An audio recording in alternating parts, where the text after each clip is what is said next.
The world in which Leonardo da Vinci was born was one of gentle hills and quiet rivers, of vineyards stretching across warm Tuscan hillsides, and of small towns where the rhythm of daily life moved slowly with the seasons.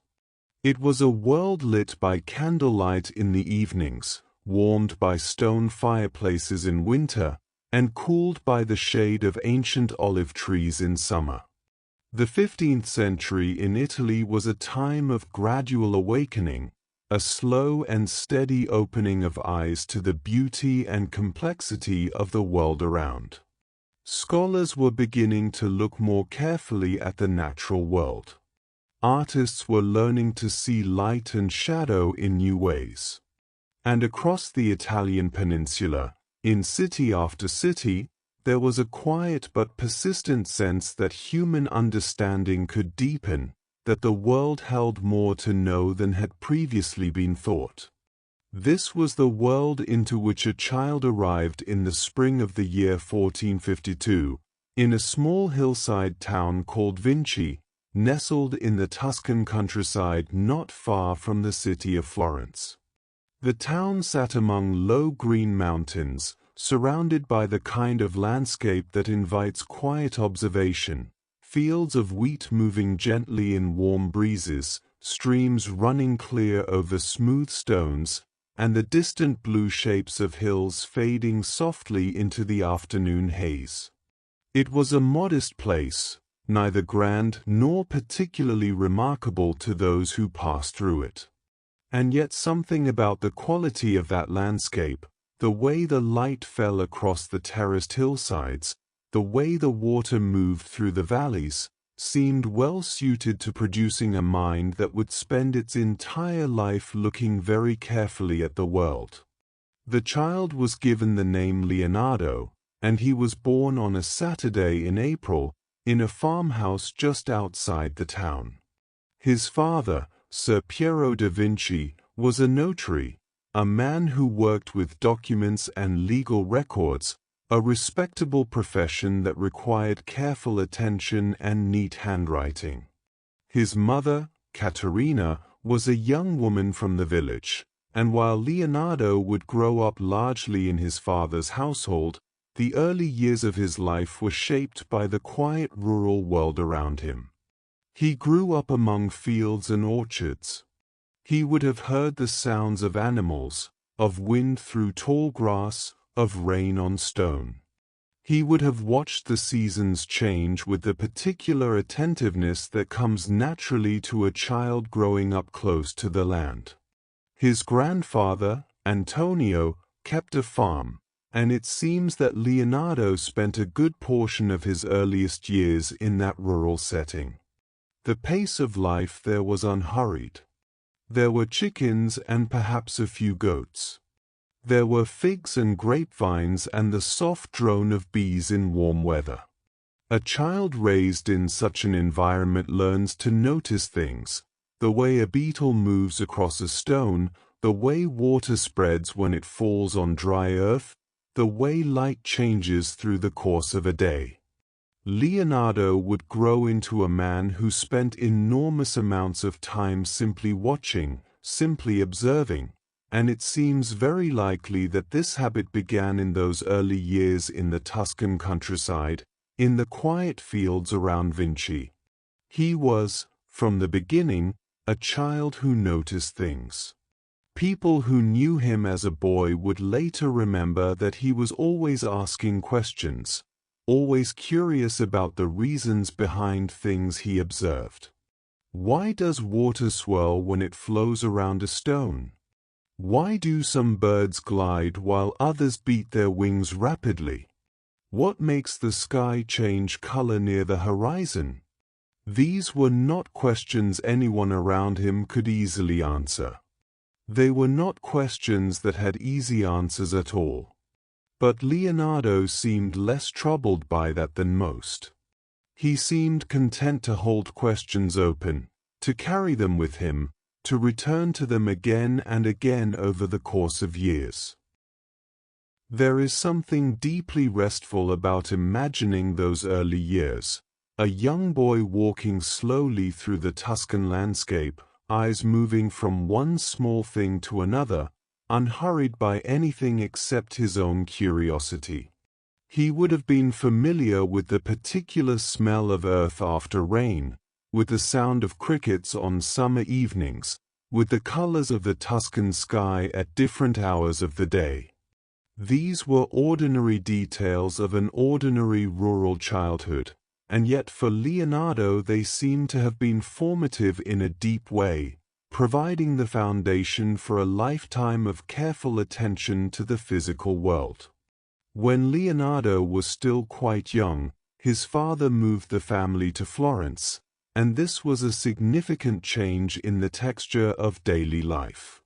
Florence in the 1460s was a city of considerable energy and beauty, a place where ideas moved freely and where art and learning were genuinely valued. It was ruled at the time by the Medici family, whose patronage of artists and scholars had made the city a center of intellectual and creative life. The streets of Florence were busy and varied, full of merchants and craftsmen, of wool traders and bankers, of priests and philosophers, of painters and sculptors going about their work. It was a city that smelled of stone and river water, of burning wood and cooking food, of the particular dustiness of old books and fresh pigment. Florence was built along the Arno River, and the city had a kind of organic beauty that grew from centuries of careful building. Its streets were narrow and shaded, its buildings made of warm stone that seemed to glow in the afternoon light. The great cathedral, with its enormous dome engineered by Brunelleschi some decades earlier, dominated the skyline. Churches and small chapels were tucked into every neighborhood. Workshops and studios occupied the ground floors of buildings throughout the city, their shuttered fronts open during the day to reveal the work going on inside, leather being stitched, metal being hammered, cloth being dyed in deep colors. For a curious young boy arriving from the countryside, it must have been a rich and stimulating environment. There was so much to see, so much to absorb. But Florence was also a city with a slower side. Quiet mornings when mist still lay over the Arno, afternoons when the heat drove people inside and the streets fell still, evenings when the light softened and the sound of distant church bells moved through the air. Leonardo would have come to know the city in all its moods, at all its hours, in all its seasons. When he was around 14 years old, Leonardo entered the workshop of a man named Andrea del Verrocchio, one of the most respected artists in Florence. This was a common path for young men with artistic inclination in 15th-century Italy. The workshop system allowed a young apprentice to learn the practical skills of the trade, how to prepare surfaces for painting, how to grind pigments, how to handle different materials, while also absorbing the artistic sensibility of an experienced master. Verrocchio's workshop was a particularly lively place. It produced painting and sculpture and metalwork and decorative objects of many kinds, and it attracted talented young men from various parts of Tuscany. Life in the workshop would have had a regular rhythm. Mornings began early, with the preparation of materials and the continuation of projects already underway. Apprentices worked alongside more experienced assistants and alongside the master himself, learning by observation and by doing. There was a great deal of careful, patient, repetitive work involved in producing art in this period.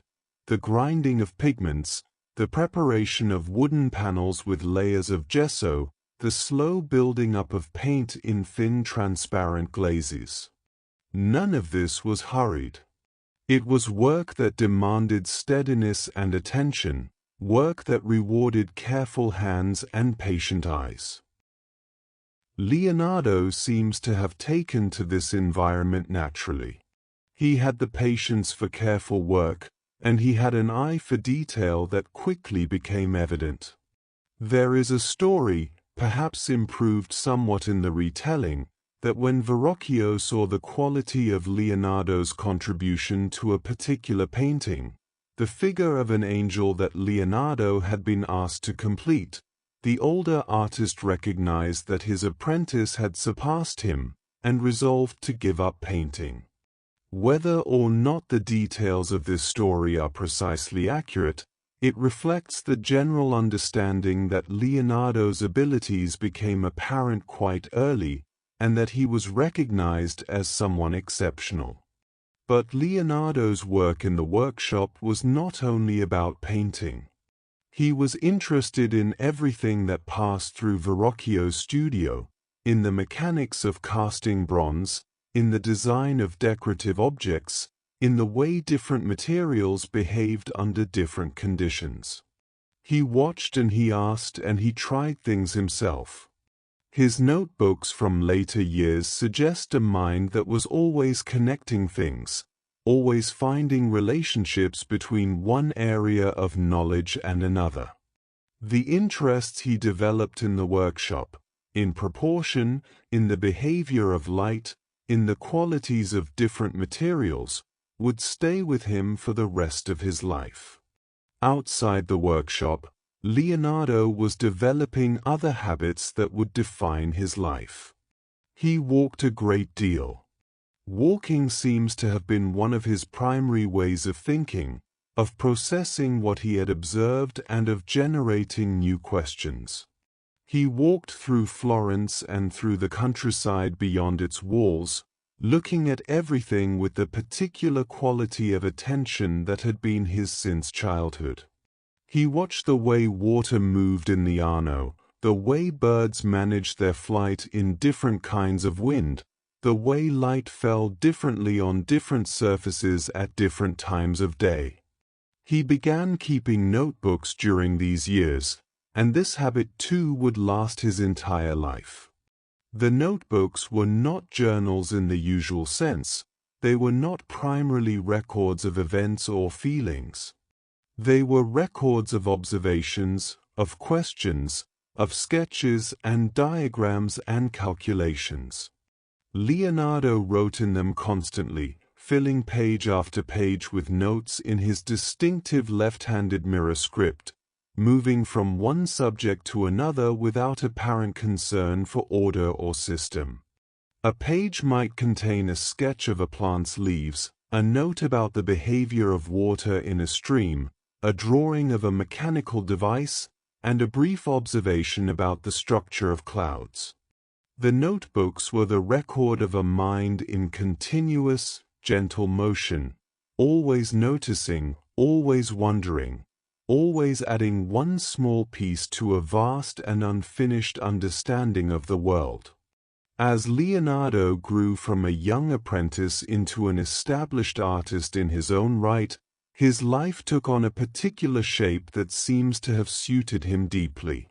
He lived and worked in a manner that was neither hurried nor idle, but rather characterized by a kind of sustained, purposeful attentiveness. He rose early, as was common in an era before artificial lighting made evening hours as productive as daytime ones. He made his way through the morning streets of Florence, observing whatever was before him, the quality of the early light, the behavior of pigeons on the rooftops, the way condensation gathered on cool stone in the warm morning air. His creative work during these years included a number of painting projects, though Leonardo was already becoming known for his tendency to leave things unfinished.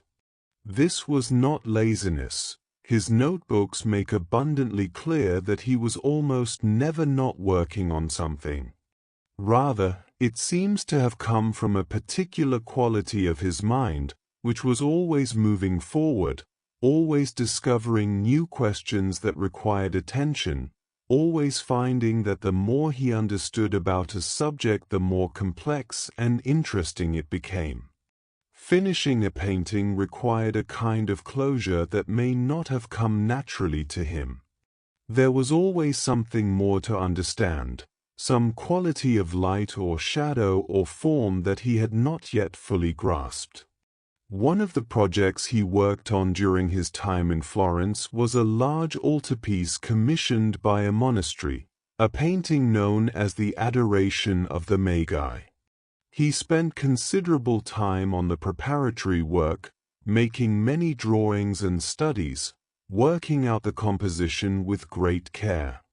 The underdrawing that he produced, the sketch beneath the surface of the painting, is a remarkable document in itself, showing the extraordinary complexity of his compositional thinking.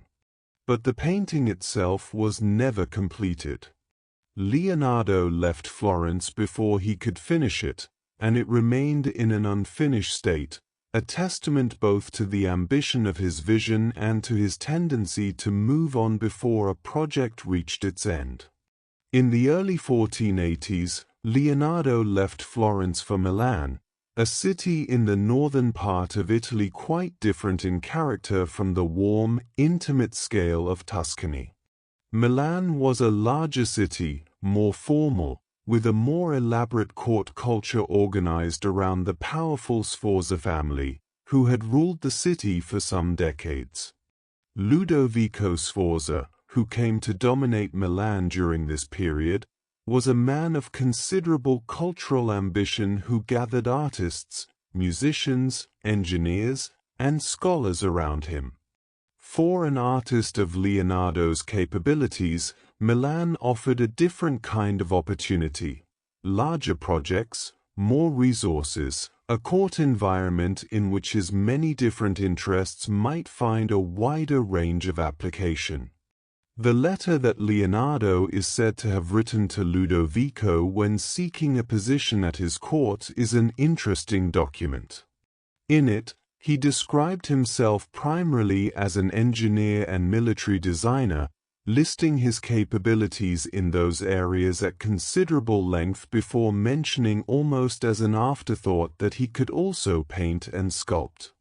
Whether this reflects Leonardo's genuine sense of his own priorities at the time, or whether it was simply a shrewd assessment of what Ludovico most needed, is difficult to say. Probably both were true to some degree.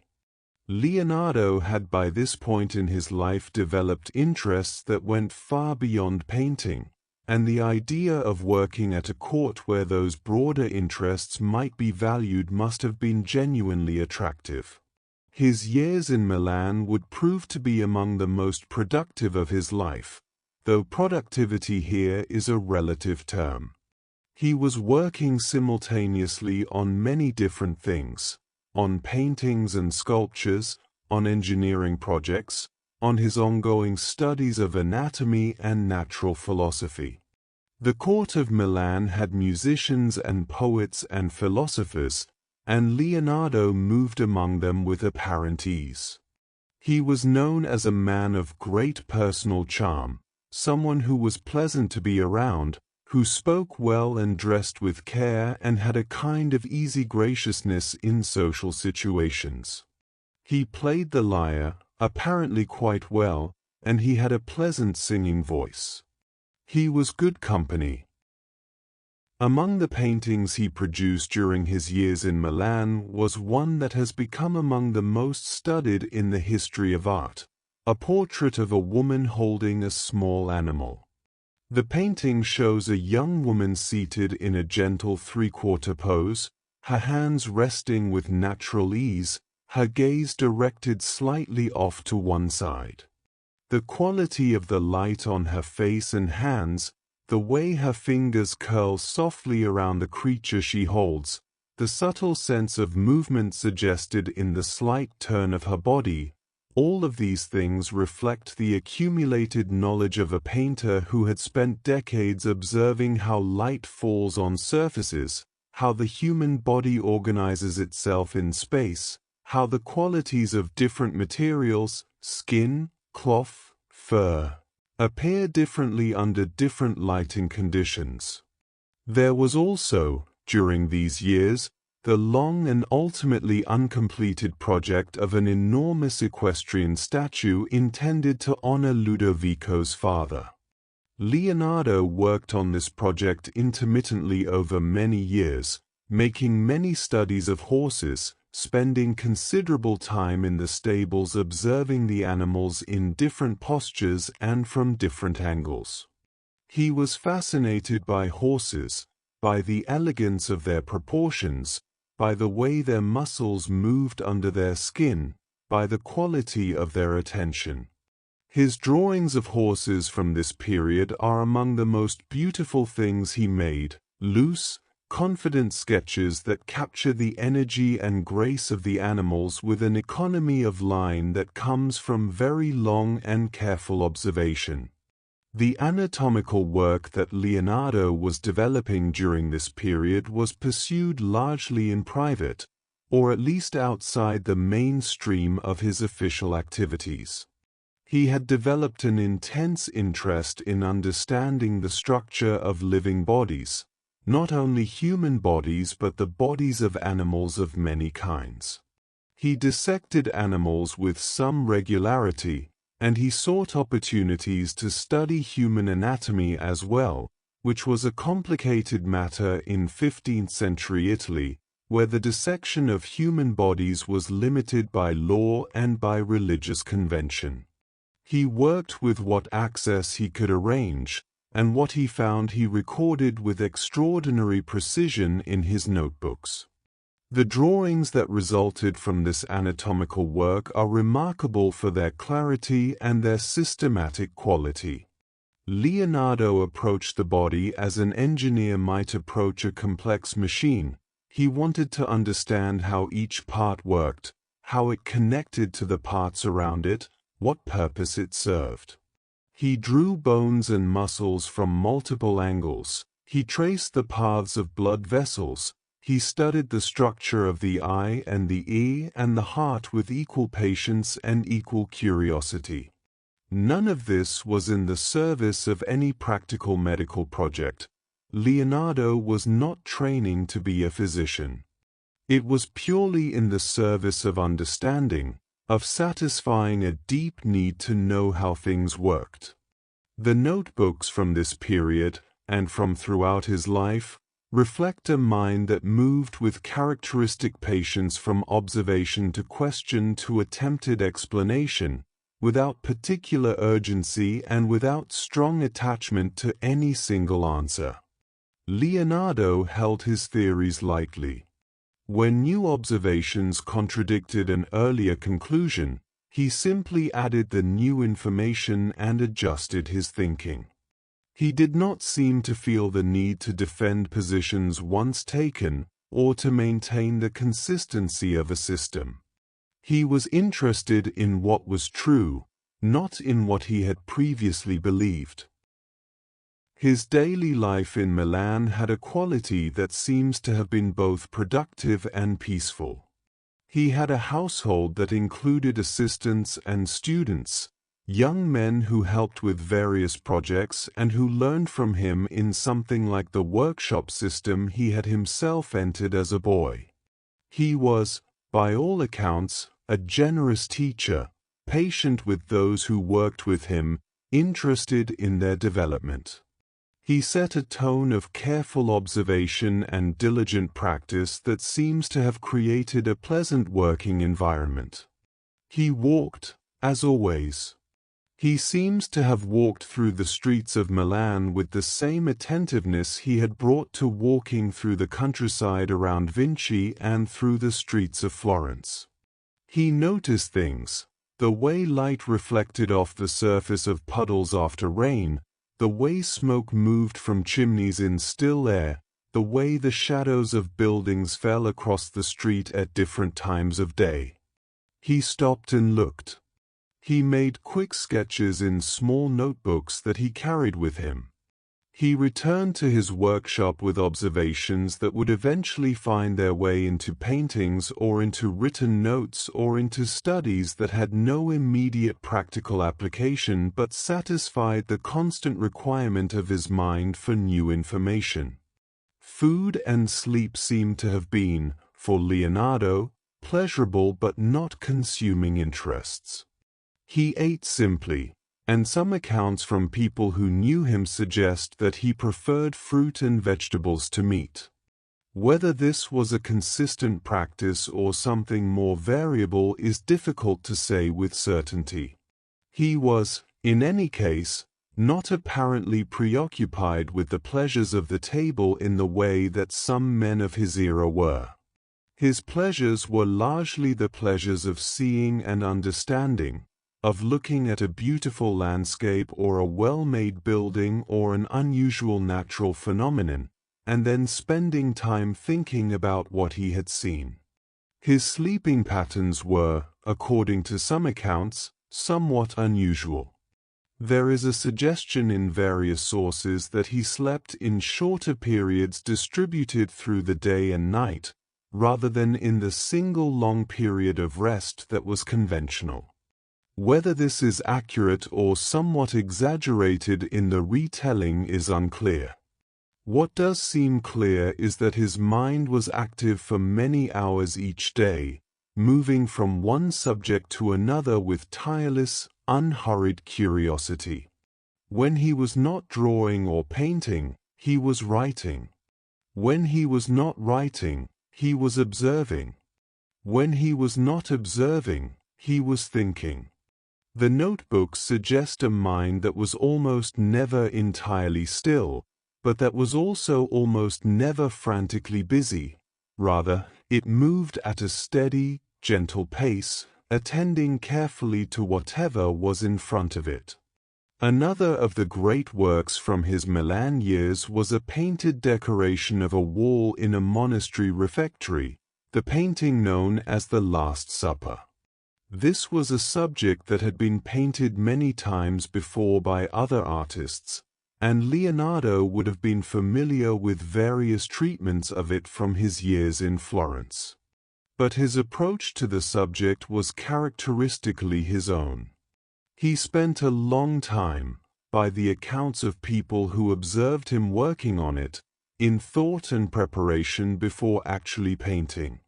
He would sometimes arrive at the refectory, look at the wall for a considerable period, make a few marks, and then leave without having added anything substantial to the painted surface. He was working out the composition in his mind, developing his understanding of each figure, finding the precise quality of expression and gesture that each person in the scene should carry. The result of this long and patient process was a painting that captured something about the psychology of the moment it depicted with a subtlety and depth that had not previously been achieved in treatment of this subject. Each of the figures in the painting, the 12 apostles arranged in groups around the central figure, has an individually characterized response to the moment, a particular combination of gesture and expression that feels both natural and telling. The quiet depth of observation that Leonardo had been practicing since childhood, the years of looking at human faces and human bodies and understanding how emotions express themselves through posture and gesture, all of this found its culmination in this work. The years in Milan came to an end in the late 1490s, when French forces entered the city and the Sforza regime came apart. Leonardo had been in Milan for nearly 2 decades, and had made a life there. The ending of that chapter of his life led to a period of some movement. He went to Venice for a time, then spent a period back in Florence, then traveled with a military engineer named Cesare Borgia for a time, observing fortifications and geography and all the details of a landscape that interested him whether or not they were of practical military value. His return to Florence in the early years of the 16th century brought him back to the city of his youth and his early training, and there he spent a remarkably productive period. He worked on a portrait of a woman that has become perhaps the most recognized painting in the world, the portrait known as the Mona Lisa. This painting occupied him for an extended period, and he seems never to have considered it entirely finished. He carried it with him when he eventually left Florence again, and it remained with him, being worked on or at least being kept close, for years. The Mona Lisa is a painting of modest physical dimensions, smaller than many people expect when they see it for the first time. But it has a quality of intimacy and psychological depth that seems to expand its presence.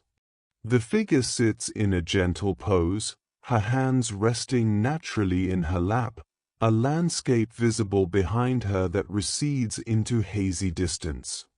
The quality of the light on her face is unlike the light in other portraits of the period, softer, more subtle, as if the light were coming from several directions at once rather than from a single clear source. This effect, which Leonardo had been developing for decades, involves the careful building of tones without hard edges, the creation of transitions so gradual that the eye cannot quite perceive where shadow ends and light begins. During this time in Florence, Leonardo was also working on a large-scale wall painting commission, a battle scene for the great council hall of the Palazzo della Signoria. This project too, like so many others, remained unfinished, though the studies and preparatory drawings he made for it show an extraordinary understanding of the dynamics of violent physical conflict, the way bodies move in struggle, the way horses and men interact in the chaos of battle. That he could bring such careful, patient observation to a subject so unlike the quiet contemplative atmosphere of his own daily life reflects something characteristic about his approach. He was interested in understanding all manner of phenomena, not only those that matched his personal temperament. As he moved through his 50s, Leonardo's life took on a somewhat different quality. The productivity of his earlier years was not exactly diminished. He continued to fill notebooks, to make drawings, to pursue his studies, but the output of paintings decreased. He spent more time on his studies of nature, of water and wind and geology, of the formation of mountains and the behavior of rivers, of the way plants grow and the patterns of their leaves. He had developed an interest in what we might now call earth sciences, in the deep history of the landscape. He observed fossilized shells in mountain rock and understood, in a way that was not widely accepted at the time, that these were the remains of sea creatures and that the mountains had once been below the sea. This understanding came from the same patient looking that had informed everything else in his life. Looking at what was actually there, and following the logic of observation wherever it led. He also continued his anatomical studies, reaching a level of thoroughness that had no precedent. He dissected human bodies with the assistance of various medical associates, making drawings of the bones and muscles and organs that remain documents of extraordinary clarity and precision. He studied the heart and attempted to understand the mechanics of blood flow. He studied the brain and tried to locate within it the seat of perception and thought. He studied the developing form of a fetus and drew what he saw with the same patient, detailed attention he brought to everything. These investigations were not published. They remained in his notebooks, private documents that would not become widely known for centuries. But they represent one of the most thoroughgoing attempts in the history of human inquiry to understand the structure and function of the body through direct observation. There is something very characteristic about the way Leonardo pursued this work, alone, largely, or in the company of a small number of trusted individuals, motivated not by any professional necessity but purely by the need to know. He was not trying to advance medicine, though his insights would have been valuable to medicine had they been known. He was not trying to produce a published treatise, though he sometimes spoke of projects he planned to write up and disseminate. He was satisfying his own curiosity, following the logic of each question as it opened into the next, in the quiet systematic way that had always been his. In the final years of his life, Leonardo moved to France, to the court of the French King Francis I, who had a genuine admiration for him and who installed him in a comfortable house near the royal chateau at Amboise, in the Loire Valley. This was a generous arrangement. Leonardo was given the house, a stipend, and the freedom to work as he wished, without any particular obligations attached. He was an old man by then, in his mid-60s, and the Loire Valley seems to have been a pleasant place in which to spend those final years. The landscape of the Loire Valley was not entirely unlike the Tuscan landscape of his childhood, a river flowing through gentle hills and wide agricultural plains, vineyards and orchards, and the particular quality of light that comes with latitude and with the nearness of water. Leonardo seems to have been comfortable there, though his health was declining. He had suffered a stroke that limited the use of one hand, which meant his painting was restricted. But he continued to work in other ways, designing elaborate court entertainments for Francis, thinking through engineering projects, working in his notebooks. Francis I seems to have genuinely liked Leonardo and valued his company. There are accounts suggesting that the king visited Leonardo frequently and enjoyed talking with him, that he valued not only his artistic and engineering talents but the breadth and quality of his mind. To have access to someone whose curiosity and knowledge ranged as widely as Leonardo's was clearly something the king considered a privilege. For Leonardo, the attention and comfort of a patron who expected nothing in particular of him and simply enjoyed his presence must have been a pleasant way to end a long life of almost continuous work and movement. The house at Amboise, called the Château du Clos Luce, was connected by an underground passage to the royal chateau a short distance away, which may or may not reflect the practical convenience of the arrangement but certainly reflects the closeness of the relationship. Leonardo would have walked through the gardens of his house, the Loire landscape visible beyond, the flat river plain stretching away, the wide sky above, perhaps the sounds of water and birds and the ordinary quiet of a spring morning in the countryside of central France. He continued to draw. Even with his hand limited, the notebooks from these final years contain work of remarkable quality, observations about water and geological formation, studies of the movement of floods and the patterns of whirlpools, drawings of plants and their forms. Water seems to have preoccupied him in these last years in a particularly deep way. He made many drawings of the behavior of water in motion, the way it flows around obstacles, the way it eddies and spirals, the patterns it forms in different conditions. These drawings have a kind of meditative quality, as if the observation of flowing water was itself a restful activity, which it very likely was. Leonardo da Vinci died in the spring of 1519, in the house at Amboise, at the age of 67. He had spent his entire adult life moving between the great cities of Italy and finally to France, but the landscape of his childhood, those Tuscan hills, those warm fields, those quiet streams, seems to have stayed with him in some form.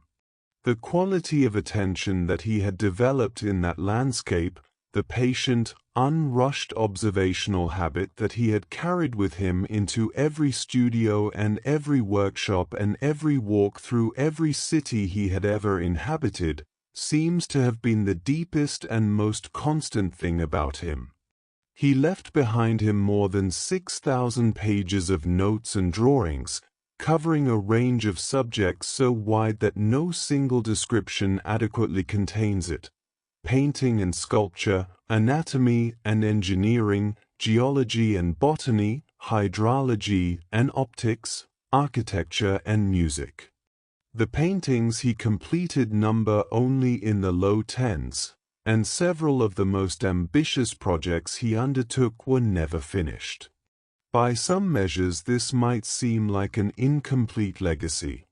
But the notebooks tell a different story. They are the record of a lifetime of genuine looking, of the quiet accumulation of observation and question and carefully considered understanding, of a mind that was never satisfied with surfaces but always wanted to know what lay beneath them, and that pursued that knowing with patience and without urgency for the better part of 7 decades. There is something deeply restful about the way Leonardo seems to have moved through the world, not hurried, not agitated, not driven by competition or ambition in the ordinary sense. He wanted to understand things. He walked and he looked and he drew and he wrote, day after day, season after season, in city after city, for all of his adult life. The questions he carried with him were enormous, some of the deepest questions that can be asked about the natural world, but he carried them lightly, with a kind of easy patience that seems never to have tipped into either frustration or complacency. The world he inhabited was in many ways quite different from the world of the present, slower, quieter, lit by fire and candle and the plain light of day, governed by seasonal rhythms rather than by the logic of clocks and schedules. But the quality of attention he brought to that world, the particular combination of curiosity and patience and willingness to simply look and keep looking without demanding quick answers, that quality feels less dated, feels like something that belongs to no particular century, like a certain way of being in the world that has been available to anyone who cultivated it. The soft hills of Tuscany where he was born still look much as they did in his time. The Arno still flows through Florence. The long flat plains of the Loire still stretch out under wide French skies. The world continues to offer itself for observation to anyone who moves through it slowly enough, who is quiet enough, who is patient enough to notice the small things, the way light falls on water, the way a bird manages its course through uncertain wind, the way shadows lengthen across open ground as the afternoon moves toward evening. These were the things Leonardo noticed, unhurriedly, across a long and full and quietly attentive life. The notebooks he left behind rest now in libraries and collections across Europe, their pages still carrying his distinctive mirror script, his careful drawings, his endlessly branching questions. They remain, after all these centuries, the record of a particular quality of looking, steady, patient, endlessly curious, and entirely unrushed, that seems well suited to quiet evenings, to the soft hours before sleep, to the particular receptive quality of a mind that is beginning to let the day go and settle gently into rest. The hills of Vinci are still there, still green in spring, still pale and warm under the Tuscan summer sun. And somewhere in the texture of that landscape, in the quality of its light, in the way its streams still run clear over smooth stones, something of that long life of looking seems to remain, very quietly, like a quality of the air itself.